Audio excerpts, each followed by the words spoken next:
തീർച്ചയായും അൻവറിനെ തീർക്കുക അതിനും സി പി എമ്മിൻ്റെ ലക്ഷ്യമായി മാറിക്കഴിഞ്ഞിരിക്കുകയാണ്. ഇന്നലെ നടന്ന വാർത്താ സമ്മേളനത്തോടെ തന്നെ അതിനുശേഷം ഉടൻ തന്നെ നേതാക്കളുടെ പ്രതികരണത്തിലൂടെ വ്യക്തമായതും അതുതന്നെയാണ്. അൻവർ നിയമസഭയിൽ തനിക്ക് സ്പീക്കർ അനുവദിക്കുന്ന സീറ്റിൽ മാത്രമേ ഇരിക്കുകയുള്ളൂ, ഫലത്തിൽ ഇനി ഇടതുപക്ഷത്തിനൊപ്പം ഇല്ല എന്ന അൻവർ വ്യക്തമാക്കി കഴിഞ്ഞതാണ് വാർത്താ സമ്മേളനത്തിൽ. ഇതോടെയാണ് CPIM അവരുടെ സ്വന്തം നിലയ്ക്കുള്ള അറ്റാക്ക് തുടങ്ങിയത്. കാരണം കഴിഞ്ഞ കുറേ ദിവസമായി CPM പ്രതിസന്ധിയിലാക്കുകയായിരുന്നു PV അൻവർ. ഇനി അൻവർ തങ്ങൾക്കൊപ്പം ഇല്ല എന്ന് വ്യക്തമാക്കിയതോടെ CPM കുറച്ചൊരു ആശ്വാസമാണ്.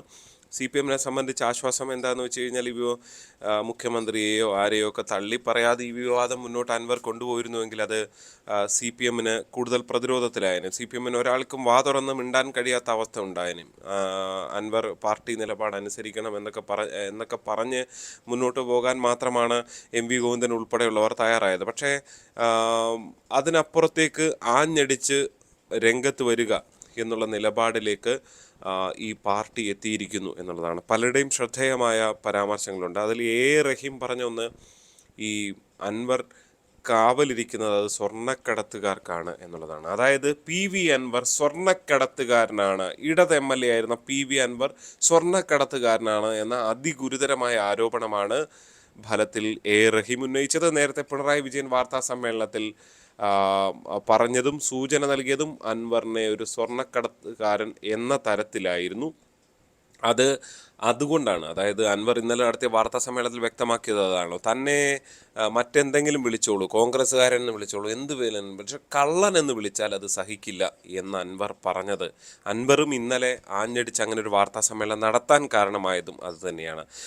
എന്തായാലും ഈ സ്വർണ്ണക്കടത്തുകാരെ അങ്ങോട്ട് പിടിക്കാൻ തുടങ്ങിയെന്നെ അങ്ങ് പൊള്ളിയതെന്തേ എന്ന ചോദ്യം കൂടി റഹീം ഉന്നയിക്കുമ്പോൾ അതിൽ പലതരത്തിലുള്ള ഗൗരവമേറിയ അറ്റാക്കുകളും ഇനി അൻവറിന് നേരിടേണ്ടി വരും എന്നുള്ളതാണ്. ഇതുവരെ അൻവർ ഒരു പരിധിവരെ പാർട്ടി നേതാക്കൾക്ക് സംസാരിക്കാൻ, മറുപടി പറയാൻ പറ്റാത്തൊരു സങ്കേതത്തിലായിരുന്നു ഫലത്തിൽ ഉണ്ടായിരുന്നതെങ്കിൽ ഇനി അങ്ങനൊരു സാഹചര്യമില്ല എന്നുള്ളതാണ് ഏറ്റവും ശ്രദ്ധേയമായിട്ടുള്ളത്.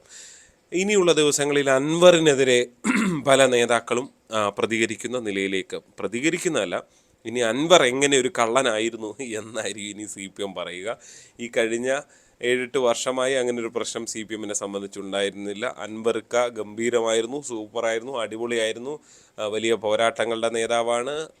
ഇപ്പുറത്ത് എന്താ പറയുക, സോഷ്യൽ മീഡിയ താരമായിരുന്നു. അൻവർക്കായിരുന്നു പലപ്പോഴും CPM പല പ്രതിസന്ധികളിലും എതിരാളികൾക്കെതിരെ ആഞ്ഞടിച്ചുകൊണ്ട് രംഗത്ത് വന്ന അൻവർക്കായിരുന്നു കണ്ടതെങ്കിൽ ഇനി CPMകാർക്ക് വെറുക്കപ്പെട്ടവനാണ്, വർഗശത്രുവാണ്. അൻവർ പറയുന്നത് പോലെ തന്നെ തനിക്ക് പിന്നാലെ CPM ഉണ്ട്, അല്ലെങ്കിൽ പോലീസ് ഉണ്ട് എന്നൊക്കെ പറയുന്ന പോലെ തന്നെ തീർത്ത് കളയുമ്പോൾ അതിനൊന്നും പേടിയില്ല എന്നൊക്കെ അൻവർ പറയുന്നുണ്ട്. പക്ഷേ അൻവറിനെ തീർത്ത് കളയും, പക്ഷെ അത് പൊളിറ്റിക്കലി ആയിരിക്കും എന്നുള്ളതാണ് ഏറ്റവും ശ്രദ്ധേയമായിട്ടുള്ളത്. അതായത് ശ്രദ്ധിക്കാനുള്ള ഒരു കാര്യം, ഇപ്പോൾ CPMന് ഈ വിവാദത്തെ അഡ്രസ്സ് ചെയ്യാൻ കഴിയില്ല. CPMന് ഈ വിവാദത്തിന് മറുവിവാദം അടിച്ച് മുന്നോട്ട് പോവുക എന്നുള്ള തന്ത്രം തന്നെ ആയിരിക്കും ഉണ്ടാകുക എന്ന കാര്യത്തിൽ യാതൊരു സംശയമില്ല. കുറേ കാലമായി കാണാതെ നമ്മുടെ സ്വരാജൊക്കെ രംഗത്ത് വന്ന ദേശാഭിമാനിയുടെ പേജിലൂടെ വീഡിയോ ഒക്കെ പുറത്തിറക്കി അൻവറിനെ അറ്റാക്ക് ചെയ്ത് തുടങ്ങിയിരിക്കുന്നു. ഇനി അൻവർ അറ്റാക്കിൻ്റെ കാലമായിരിക്കും എന്നുള്ളതാണ് ഏറ്റവും ശ്രദ്ധേയമായിട്ടുള്ളത്. അതിന് ഈ പറഞ്ഞ പോലെ മണിയുടെ ഒരു പ്രസ്താവന ചൂണ്ടിക്കാണിക്കുന്നത്, അവർ വിമർശിച്ചും പറഞ്ഞു അങ്ങ് കടന്നു പോകും, ഞങ്ങൾ ഇവിടെയൊക്കെ തന്നെ ഉണ്ടാകും. ഈ ലൈനാണ് CPMന്. പാർട്ടി മുമ്പും ഉണ്ടായിരുന്നു, പ്രതിസന്ധി കാലഘട്ടത്തിലുണ്ടായിരുന്നു, അതിനുശേഷവും ഉണ്ടായിരുന്നു എന്നൊക്കെ പറയുന്ന കുറേ ക്യാപ്സ്യൂളുകൾ ഇതിനകം തന്നെ രംഗത്ത് വന്നു കഴിഞ്ഞു. എന്തായാലും ഒരു കാര്യം ഉറപ്പ്, അൻവറിനെതിരെ ഇപ്പോൾ അൻവറിനെ നേരത്തെ കേട്ടിട്ടുള്ളത്, ഇപ്പോൾ എന്താ പറയുക, അതൊക്കെ ഇനി പൊങ്ങി വരും എന്നുള്ളതാണ് കൗതുകരം. അൻവറിൻ്റെ പാർക്ക് നിയമവിരുദ്ധമായാണ് പ്രവർത്തിക്കുന്നത്, കക്കാടംപൊയിലെ പാർക്ക് എന്നൊക്കെയുള്ള നേരത്തെ ഒരുപാട് വാർത്തകൾ മാധ്യമങ്ങൾ ചെയ്തതാണ്. അന്ന് കാര്യമായി ഒന്നും ചെയ്യാതിരുന്ന സർക്കാർ ഇനിയിപ്പോൾ അതിനെതിരെയൊക്കെ രംഗത്ത് വരികയും ഇനി അൻവറിനെ പൊളിക്കുന്ന വാർത്തകളിലേക്ക് കാര്യങ്ങൾ കൂടുതൽ ഫോക്കസ് ചെയ്യും എന്നുള്ളതാണ് നമുക്ക് കാണേണ്ടത്. കാരണം CPMൻ്റെ കയ്യിൽ അത്രയധികം റിസോഴ്സസ് ഉണ്ടാകും. ഒരുമിച്ച് നിൽക്കുമ്പോൾ ഈ പറയുന്ന ഇപ്പോൾ നിൽക്കുന്നവരുടെതിരെയുള്ള ആയുധങ്ങൾ പോലും അവർ ശേഖരിച്ച് വെക്കുന്നുണ്ടാകും. കാരണം അവർ പാർട്ടി വിരുദ്ധരായി കഴിഞ്ഞാൽ ഉപയോഗിക്കാനുള്ള സാധനങ്ങളെല്ലാം മുൻകൂട്ടി കരുതി വെക്കുന്നുണ്ടാകുമെന്ന കാര്യത്തിൽ സംശയമില്ല. പക്ഷേ അൻവർ എങ്ങനെ പ്രതിരോധിക്കും എന്നുള്ളതാണ് ഇതിൽ ഏറ്റവും ശ്രദ്ധേയമായിട്ടുള്ളത് അൻവറിനെ സ്വീകരിക്കാൻ ഇപ്പോഴും ക്ഷണിക്കാൻ സമയമായിട്ടില്ല, അങ്ങനൊരു നിലപാടില്ല എന്നാണ് ലീഗിൻ്റെ ജനറൽ സെക്രട്ടറി അടക്കം വ്യക്തമാകുന്നത്. കോൺഗ്രസും കൺഫ്യൂഷനിലാണ്, പല തട്ടിൽ പല നേതാക്കൾക്ക് പല അഭിപ്രായങ്ങളുണ്ട്. എന്തായാലും കുറച്ചുകൂടി ഇപ്പോൾ തെരഞ്ഞെടുപ്പൊന്നും ഉടൻ നടക്കുന്നില്ലല്ലോ, ഒരു 2 വർഷം 2026 നിയമസഭാ തെരഞ്ഞെടുപ്പുള്ളത്. അപ്പോൾ അതിനു മുൻപുള്ള രാഷ്ട്രീയ സാഹചര്യമൊക്കെ നോക്കിയിട്ടായിരിക്കും ഇനി തുടർ നടപടികൾ ഉണ്ടാകുക എന്ന് തന്നെ പറയേണ്ടി വരും.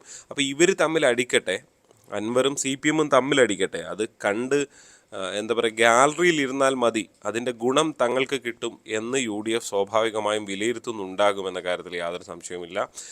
എന്തായാലും അതിനു വേണ്ടിയുള്ള ഒരു ശ്രമങ്ങളായിരിക്കും UDF. പ്രക്ഷോഭ പരിപാടികൾ, ചെറിയ ചെറിയ സമരം, വലിയ മേലനങ്ങാതെയുള്ള പണിയൊക്കെ എടുത്തുകൊണ്ട് അതിൻ്റെ നേട്ടം ഫലത്തിൽ തങ്ങൾക്ക് ലഭിക്കുമെന്ന് UDF ഉറപ്പായും കരുതുന്നുണ്ട് എന്ന കാര്യത്തിൽ യാതൊരു സംശയവുമില്ല.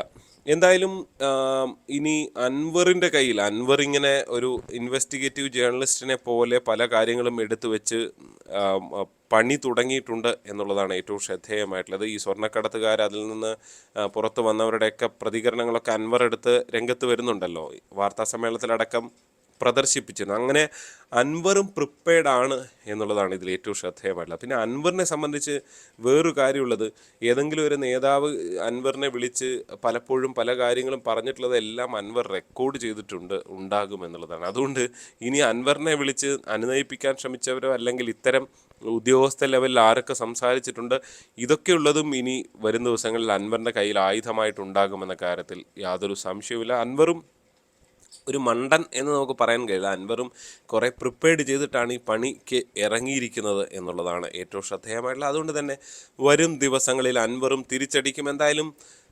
CPM-ൻ്റെ സ്വതന്ത്ര MLA ആയിരുന്ന ഒരാളും ഒപ്പം തന്നെ ഇപ്പുറത്തുള്ള ആളും തമ്മിലുള്ള CPM-ഉം തമ്മിലുള്ള ഒരു ഫൈറ്റായിരിക്കും ഇനി നടക്കാൻ പോകുന്നത്.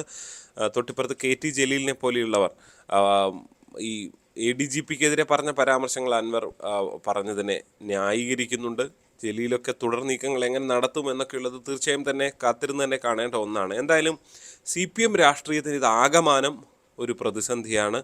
ആകമാനം ഈ പറയുന്ന ആരോപണങ്ങൾ ഒരു സാധാരണക്കാരൻ്റെ ലൈനിൽ നിന്നുകൊണ്ട് പറയുന്നത് കൊണ്ട് തന്നെ അത് CPM-നെ പ്രതിസന്ധിയിലാക്കുന്നുണ്ട് എന്ന കാര്യത്തിൽ യാതൊരു സംശയവുമില്ല. കാരണം അൻവർ പറയുന്ന പല കാര്യങ്ങളും ഇവിടുത്തെ സാധാരണക്കാർക്ക് അറിയുന്ന കാര്യങ്ങളാണ്. ഇപ്പോൾ സുജിത് ദാസിൻ്റെ പോലുള്ള ചില ഫോൺ സംഭാഷണങ്ങളൊക്കെ പുറത്തുവിട്ടതോടെ അതിന് കുറച്ചുകൂടി ഒരു ക്രെഡിബിൾ സൈഡുണ്ട്. ഒരു കോമൺ മാൻ്റെ സൈഡിൽ നിന്നുകൊണ്ട് സംസാരിക്കുന്ന അൻവറിന് കൂടുതൽ കയ്യടി കിട്ടുന്നുണ്ട് എന്നുള്ളത് യാഥാർത്ഥ്യമാണ്. ആ കയ്യടിയെ മറികടക്കുക എന്നുള്ളത് LDF-നെ സംബന്ധിച്ച്, CPM-നെ സംബന്ധിച്ച് ഒട്ടും എളുപ്പമുള്ള ഒരു കാര്യമല്ല. പ്രത്യേകിച്ച് ആകെ നെഗറ്റീവ് ഇമ്പാക്റ്റാണ് കഴിഞ്ഞ ലോക്സഭാ തെരഞ്ഞെടുപ്പിലടക്കം കണ്ടതാണ്. ആ ഇമ്പാക്റ്റിനെയൊക്കെ മറികടക്കാൻ ശ്രമിക്കുന്നതിനിടെയാണ് ഇങ്ങനെ ഒരു കൂടത്തിനടിച്ചാടി പോലെ ഇങ്ങനൊരു അടി കിട്ടുന്നത്. നമുക്കറിയാം, ഒരു തരത്തിൽ ഈ PC ജോർജിനെ പോലുള്ളവർ പല കാലങ്ങളിലും നടത്തുന്ന പരാമർശങ്ങൾ ഒരു കോമൺ മാൻ്റെ സൈഡിൽ നിന്നുകൊണ്ടുള്ള പരാമർശങ്ങളായിരുന്നു. അപ്പോൾ ഇപ്പുറത്ത് PV അൻവർ നടത്തുമ്പോൾ ഇങ്ങനെ ചില തെളിവുകൾ കൂടി വെച്ചാണ് അൻവർ സംസാരിക്കുന്നത് എന്നുള്ളതാണ് ഏറ്റവും ശ്രദ്ധേയമായിട്ടുള്ളത്. അതുകൊണ്ട് അൻവറിന് കുറച്ചുകൂടി ക്രെഡിബിലിറ്റി കിട്ടുന്നുണ്ട്. അദ്ദേഹത്തിൻ്റെ ഫേസ്ബുക്ക് പോസ്റ്റുകൾക്ക് താഴെ സഖാക്കളൊക്കെ പുതിയ അറ്റാക്കുമായൊക്കെ രംഗത്ത് വന്നെങ്കിൽ പോലും അൻവറിനെ അങ്ങനെ അങ്ങ് എളുപ്പം തോൽപ്പിക്കാൻ കഴിയില്ല എന്ന തോന്നലുകളാണ് ഇന്നലത്തെ വാർത്താ സമ്മേളനത്തിൽ ഉണ്ടാക്കിയത്. ഇന്ന് അദ്ദേഹം നടത്തുന്ന നീക്കങ്ങളും അങ്ങനെ തന്നെയാണ്. എന്താണ് നിങ്ങൾക്ക് തോന്നുന്നത്? അത് കമൻറ്റായി രേഖപ്പെടുത്തുക. ചാനൽ സബ്സ്ക്രൈബ് ചെയ്തിട്ടില്ലെങ്കിൽ സബ്സ്ക്രൈബ് ചെയ്യണം. നോട്ടിഫിക്കേഷൻ ബട്ടൺ എനേബിൾ ചെയ്യണം. വീഡിയോ ഇഷ്ടപ്പെട്ട ലൈക്ക് ചെയ്യണം. മറ്റു സുഹൃത്തുക്കൾക്ക് അയച്ചു കൊടുക്കണം. നന്ദി.